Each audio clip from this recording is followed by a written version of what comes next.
कहो राम कहो। रामचंद्र भगवान की, बागेश्वर बालाजी की, सन्यासी बाबा की, प्रेतराज सरकार की, दिव्य दरबार की, आज के आनंद की, भारत हिंदू राष्ट्र की, हनुमान जी की जय। देखो हम समय के पक्के हैं और हमने कहा था हम सुबह आएंगे 6:30-7 बजे, देखो आ गए फिक्स 7 पे। पहली बार घड़ी भी हैरान है हमसे, क्योंकि 7 बजे हम कक्का राम राम ऐसे आ जाओ, हाँ ऐसे आपकी आवाज हो जाए इतना। तो हम जो है सुबह 7 बजे ही, नहीं आप लोग वहीं बैठो, 7 बजे सुबह हम आके मरीजों को मिलने लगे। मिले 10 ही 15 मिनट हैं, पर रात को व्हील चेयर वाले रह गए थे।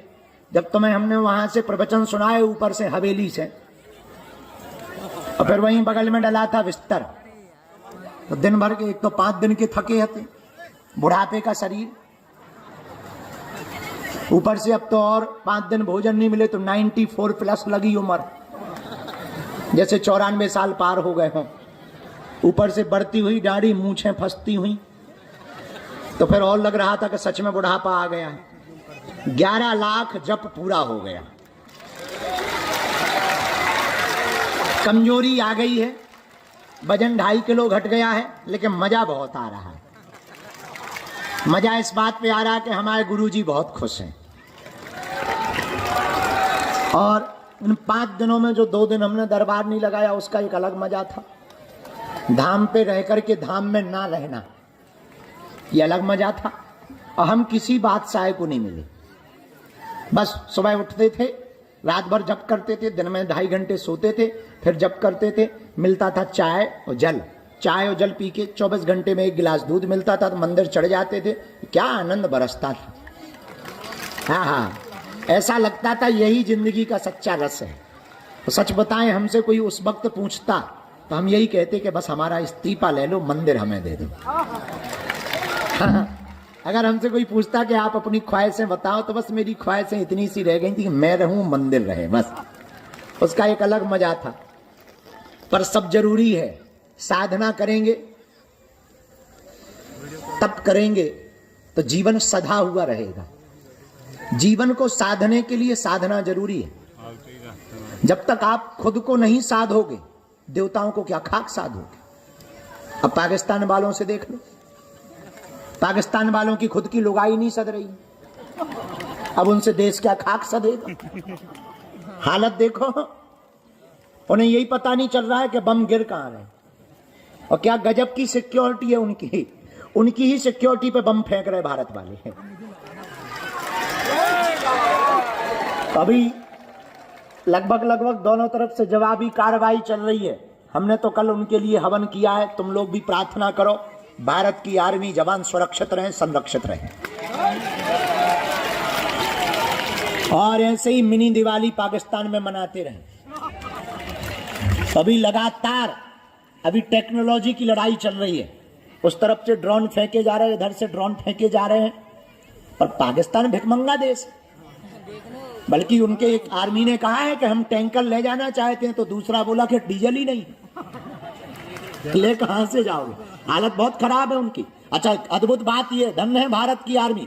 अब वो भारत नहीं है कि तुम हमें आंख दिखाओ, अब ये भारत है, अगर तुम उंगली दिखाओगे हम घर में घुस के मारेंगे। मजा देखना भारतीय आर्मी का। I proud of you Indian army, कि हम 300 किलोमीटर भीतर घुसकर लाहौर में और कराची में घुस के मार रहे हैं। इसी को जलवा कहते हैं। पहले बॉर्डर पर लड़ते थे, अब उनके घर में घुसकर मारते हैं और आंख दिखा के कहते हैं कि छेड़ोगे तो छोड़ेंगे नहीं। और कल ऐसे बम फड़ाका हुए पाकिस्तान में कि पाकिस्तान वाले दुहाई मांग रहे हैं। अच्छा, उन्हें पता ही नहीं चल रहा है, बम आके घल जाता है। अच्छा, पहले हमारे भारत में तो ड्रोन आने के पहले भी पूछता है कि घुसें कि ना घुसें। उसके पहले ही S-400 धड़ाक खत्म कर देता पाकिस्तान के ड्रोन को। लेकिन हमारे वाले भीतर घुस के जाते हैं, पूछते नहीं, जब घल जाते हैं तब पता लगता है कि घल गया है। हाँ, दहशत में है, दहशत में। और पाकिस्तान वालों को दहशत में रहना ही चाहिए। जब विचार करो सिंदूर इतना खतरनाक है तो हल्दी और मेहंदी कितनी खतरनाक नहीं होती। अच्छा, पाकिस्तान वालों को हम सूचना भी देना चाहते हैं कि बताओ, सिंदूर तो झांकी है, हल्दी मेहंदी बाकी है। अब बताओ, हल्दी मेहंदी के बाद में फिर विदाई भी तो होती है। और जब पालकी पे दुल्हन बैठती है तो क्या हाल होता है, रो रो करके। तो अपनी तैयारी बहुत अच्छे तरीके से पाकिस्तान को रखना चाहिए। लेकिन हर भारतीय से प्रार्थना है, आप अभी से ही तैयारी करके रखें। अगर युद्ध छिड़ता है, हमने तो तैयारी कर ली है कि हम तो भारतीय आर्मी के साथ बगल में खड़े होने को तैयार हैं। पर अगर युद्ध छिड़े तो तुम अपने बच्चों को भी तैयार रखना, तुम्हारे बेटा को भी तैयार रखना। और विवाहित माताओं से प्रार्थना है, अपने पतियों को तैयार रखना। सरहद पर जाना पड़े देश को बचाने के लिए तो बिना रोके टोके अपने बच्चों को या अपने पति को सरहद पर भेज देना। और हाँ, हम कह देते हैं कि हम पहले नंबर पे जाएंगे, ये पहले लिखो। अगर जरूरत पड़ी भारतीय आर्मी को तो हम पहले नंबर पे जाएंगे। ये बात बोलनी भी नहीं चाहिए, हम फिर से बोलेंगे। अपने 100-100 500 रुपया तैयार रखना, जरूरत पड़ने पर भारतीय आर्मी के खाते में डालेंगे। क्योंकि ये लड़ाई केवल सैनिकों की नहीं है, ये लड़ाई देश की है। ये लड़ाई 140 करोड़ भारतीयों की है। वर्तमान में क्या हिंदू, क्या मुसलमान, क्या सिख, क्या ईसाई, सब भारतीय आर्मी के साथ हैं और रहना ही चाहिए। हम तो इतना और करेंगे प्रार्थना भारत सरकार से, भारत की आर्मी से। एक मिसाल, उनके घर पे भी भारत में दाग दो जो गद्दार है, जो देश के गद्दार हैं, जिन्हें पाकिस्तान से प्यार है। कुछ लोग बहुत पहले एक नारा दिया था, किसी ने स्टेटमेंट दिया था न्यूज में कि हमें भारत में डर लगता है। उसके कह दे चल आजा, आप कराची पहुंच जा, लाहौर पहुंच जा, ठटरी के बड़े गेट खुले हुए, नक्कटा मूसर चल। हाँ, तो हम लोग आज 9 तारीख है, कल साधना संपन्न हुई। कल हमने हवन में प्रार्थना की है कि भारत की आर्मी सुरक्षित रहे, भारत के जवान सुरक्षित रहे, भारतीय सेना को बल मिले। ये बढ़ता हुआ भारत है, ये सैन्य संपन्न भारत है, शस्त्र संपन्न भारत है, ये सभी संसाधनों से युक्त भारत है।